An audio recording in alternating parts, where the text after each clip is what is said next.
APMEX, the largest retail precious metals dealer in the United States, just told their wholesale suppliers they can't take delivery on $47 million in silver orders. Not because they don't have buyers, not because they don't want the metal, because their credit lines are maxed out and their banks won't extend more capital. This is the credit wall, and 3 of the 5 largest silver dealers in North America just hit it simultaneously. Let me show you what's happening. Let me show you why dealers who normally carry hundreds of millions in inventory are suddenly unable to finance even modest purchases. And let me show you what this liquidity crisis reveals about the silver market structure that's about to break. Silver dealers operate on credit. They don't buy metal with cash and wait to sell it. They buy on credit, sell quickly, pay back the credit line, and repeat. A dealer might have a $50 million credit facility from their bank. They use that $50 million to buy silver from refineries or wholesalers, sell it to retail customers within days or weeks, collect payment, repay the credit line, and the cycle continues. This model works perfectly when prices are stable and turnover is fast. But it breaks when 2 things happen simultaneously. Prices become volatile and physical delivery timelines extend. The first sign appeared in March. SD Bullion, a major online dealer, started showing unusual delays. Normally, they ship orders within 3 to 5 business days. Suddenly, orders were taking 3 to 4 weeks. The delay wasn't processing time. It was inventory acquisition time. They were selling silver they didn't have yet, waiting to source it, then shipping when it arrived. This is a dangerous game. If you sell silver at $24, promise delivery in 4 weeks, but silver moves to $28 before you can source the metal, you're facing a $4 per ounce loss on every sale. Multiply that by hundreds of thousands of ounces, and you're looking at millions in losses. But dealers kept playing because they assumed they could source metal. They had relationships with wholesalers, refineries, and banks.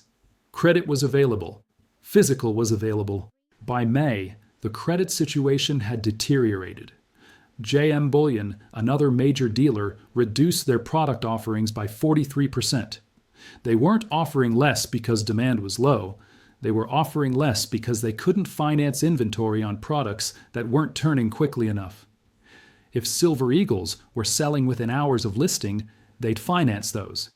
But if a specific bar or round was sitting for weeks, they couldn't tie up credit in slow-moving inventory. The problem is that credit lines are calculated based on inventory turnover and collateral value. A dealer with a $50 million credit line might see that reduced to $35 million if their average inventory holding period extends from 7 days to 21 days. The bank's risk increases when inventory sits longer. This creates a vicious cycle. Reduced credit means less inventory. Less inventory means fewer products available. Fewer products means customers have to wait longer or buy alternatives.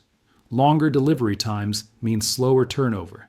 Slower turnover means banks reduce credit further. The cycle accelerates downward. By June, we started seeing something unprecedented. Multiple dealers simultaneously suspended certain product categories entirely. American Silver Eagles, normally the highest volume retail product, became unavailable from major dealers for days at a time. Not sold out, unavailable. The dealers couldn't finance the purchase of inventory they knew would sell immediately. Here's what that means. Imagine a dealer knows they can sell 10,000 Silver Eagles today at $3 premium over spot. That's $30,000 in gross margin. Easy money. But to acquire those 10,000 Eagles, they need approximately $250,000 in capital for a few days until customers pay and the cycle completes. If their credit line is already at capacity, they can't make that purchase, even though it's profitable and demand exists. This is the credit wall. Not a shortage of metal, not a shortage of buyers, a shortage of capital to facilitate transactions between sellers and buyers. The silver exists, the buyers exist, but the financing to connect them doesn't exist. The situation reached crisis level in early July.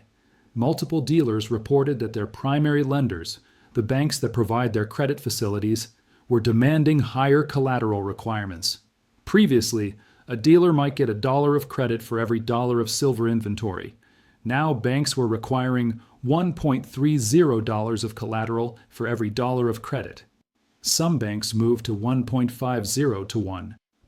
This collateral requirement increase effectively reduces available credit by 23 to 33% overnight. A dealer with a $50 million line now only has access to 33 to 38 million because they need to post more collateral against the same credit. Why are banks increasing collateral requirements? Because silver price volatility has increased. When silver was trading in a tight $23 to $26 range, banks could calculate risk easily. But when silver starts moving $2 to $3 in a day, banks get nervous. They see scenarios where the dealer's inventory loses value before it can be sold, leaving the bank with under-collateralized loans. The banks are also concerned about the dealer's counterparty risk. Dealers buy from wholesalers and refineries on credit terms. Net 30 or net 45 payment terms are common. The dealer receives metal today and pays in 30 to 45 days. But if the dealer's credit is stressed and they can't pay, the wholesaler faces losses. Banks see this counterparty web and realize that stress at one dealer could cascade to wholesalers, refineries, and other dealers. Here's the specific example that's circulating in the industry. A major dealer, name withheld but confirmed through multiple sources, placed an order for $8 million in silver products from a refinery. The refinery shipped on standard payment terms, expecting payment in 30 days. But the dealer's credit line was maxed out. They couldn't pay. The refinery is now in a legal dispute trying to recover the metal or payment. The dealer's bank, seeing this situation, froze the credit line entirely, pending resolution. That dealer is now effectively out of business. They can't buy new inventory. They can't fulfill customer orders. They're liquidating existing inventory to pay down debt and close operations. This is a business that did over $300 million in annual sales. Gone because credit dried up. But it's not just one dealer. Industry estimates suggest that 4 to 6 major dealers are currently operating at or above 95% of their credit capacity. They're one bad price move away from being unable to finance operations. The liquidity problem isn't limited to retail dealers. It's affecting the entire supply chain. Wholesalers who sell to dealers are facing their own credit constraints. They source metal from refiners, sell to dealers, and collect payment when dealers sell to customers. But if dealers are taking longer to sell and longer to pay, wholesalers need more credit to bridge the gap. Several wholesalers have responded by tightening credit terms to dealers. Instead of net 30, they're demanding net 15 or even cash on delivery.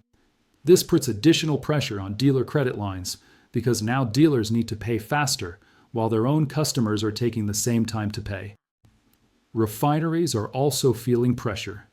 They need to buy raw material, pay for refining, and deliver finished product before receiving payment. If their payment cycles extend because wholesalers are slower to pay, refineries need more working capital. Some refineries have reduced production specifically because they can't finance increased output, even when demand exists. This is a liquidity crisis cascade through the entire supply chain. Raw material suppliers, refineries, wholesalers, dealers, everyone needs more credit simultaneously. But banks are providing less credit because they see increased risk. The data supports this. Precious metals dealer financing, as reported to banking regulators, has declined by 18% in the second quarter compared to first quarter. This is the largest quarterly decline since the 2020 COVID crisis, when banks pulled back on all commodity financing. But this decline is more concerning than 2020. In 2020, the pullback was across all commodities due to general economic uncertainty. Banks reduced credit everywhere. This time, the pullback is specifically concentrated in precious metals financing. Banks are still financing other commodities. They're choosing to reduce silver financing specifically. Why? Because banks are the same institutions with massive silver derivative exposure that we've discussed in other videos. They see the same data we see. They know the market is tight. They know prices are volatile. They know defaults could cascade. They're reducing credit to dealers as part of broader de-risking from silver exposure. This creates an impossible situation. Banks won't finance dealer inventory because they fear silver market disruption. But reducing dealer financing causes the very disruption they fear. Dealers can't acquire inventory. Physical shortages worsen. Premiums spike. Prices become more volatile. The bank's worst-case scenarios are being triggered by their own defensive actions. The impact on retail investors is immediate and severe. Premium costs have exploded. 6 months ago, you could buy Silver Eagles for $2.50 to $3 over spot. Today, when dealers have inventory, premiums are $6 to $8 over spot. That's not because dealers are greedy. It's because financing costs have increased and dealers need higher margins to justify the capital requirements. Delivery times have extended dramatically. Orders that used to ship in a week are now taking 4 to 6 weeks. Some dealers are being upfront about this. Others are still advertising ships in 5 to 7 business days, but then sending delay emails weeks later. The delays are real, and they're caused by financing constraints that prevent dealers from maintaining normal inventory levels. Product availability has collapsed. Visit any major dealer website. Count how many products show out of stock or notify me when available. 6 months ago, 90% of products were in stock. Now it's closer to 60%. The missing 40% isn't sold out because of overwhelming demand. It's not listed because dealers can't finance the inventory to offer it. This has created a two-tier market. If you're willing to pay high premiums and wait weeks for delivery, you can buy silver. But if you want immediate delivery at reasonable premiums, the market barely functions. The dealers who could previously provide that service can't do it anymore because their credit is constrained. We're also seeing dealers exit the market entirely. At least 3 significant dealers have ceased operations in the past 60 days, not because they were unprofitable, because their credit was pulled. Banks decided the risk wasn't worth the relationship and terminated credit facilities. Without credit, dealers can't operate. They liquidate and close. The remaining dealers are consolidating around the largest players with the strongest balance sheets. APMEX, JM Bullion, SD Bullion. The majors with substantial capital bases and diversified banking relationships are capturing market share. But even these giants are constrained. They're growing market share but can't grow absolute volume because credit limits prevent it. This consolidation is dangerous. When 3 dealers control 70% of retail volume and all 3 are operating near their credit limits, the market is one crisis away from complete breakdown. If one of the majors faces a credit freeze, like the dealer mentioned earlier, 40% of retail silver supply could disappear overnight. The banks know this. The dealers know this. The wholesalers know this. Everyone in the industry knows the system is operating on the edge of functional capacity. They're trying to manage it quietly, hoping liquidity improves, hoping volatility decreases, hoping the credit wall doesn't trigger a broader crisis. But credit walls don't get better during volatile markets. They get worse. And silver is about to get more volatile, not less. Industrial demand is accelerating. Investment demand is increasing. Central banks are accumulating. Supply is constrained. All the factors that would normally cause dealers to increase inventory and ramp up operations are present, except the one thing they need most: capital to finance it. The credit wall has been hit. Major dealers are at capacity. Liquidity is drying up. And the silver market that retail investors depend on for access to physical metal is running on fumes. When the credit finally runs out entirely, when the wall can't be managed anymore, The disconnect between paper silver prices and physical availability won't be a premium. It'll be a total market failure where physical simply isn't available at any price through normal channels. The silver exists, the buyers exist, but the financial system that connects them is breaking. And when it breaks completely, the price discovery mechanism that we think determines silver's value will prove to be a fiction built on credit that no longer exists.